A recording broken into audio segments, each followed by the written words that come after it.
this week's Parsha, Hashem instructs us to build the Mishkan, the tabernacle. And every detail of the Mishkan was a lesson for us too. Now, there was so many small details how to build the entire Mishkan.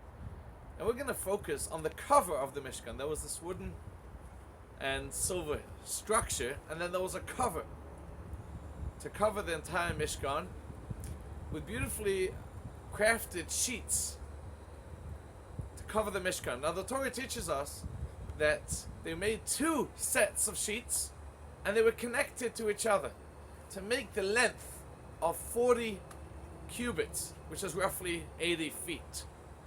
Now that's strange, because why couldn't they just weave a sheet of 80 feet instead of making two sets of 40 and connecting them? And the Torah is very specific about the connection. There should be hooks, golden hooks, with a blue thread on each, going through the entire length to connect the two.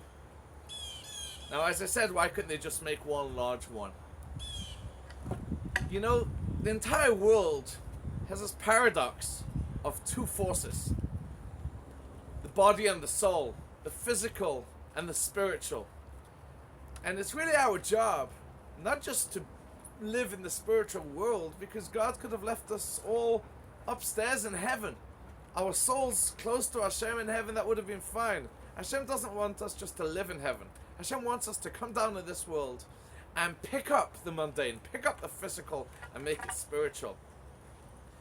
When the Torah tells us to connect the two, it says it should be connected with 50 hooks, and on each of those hooks should be a blue thread. Now we know what's special about blue thread. Every man has tzitzit, and we're instructed in the Torah to have a blue thread. One of the tzitzits should be blue, because blue symbolizes heaven, the sky. And we're supposed to look at our tzitzis and remind ourselves of Hashem and connect to Hashem through our tzitzis.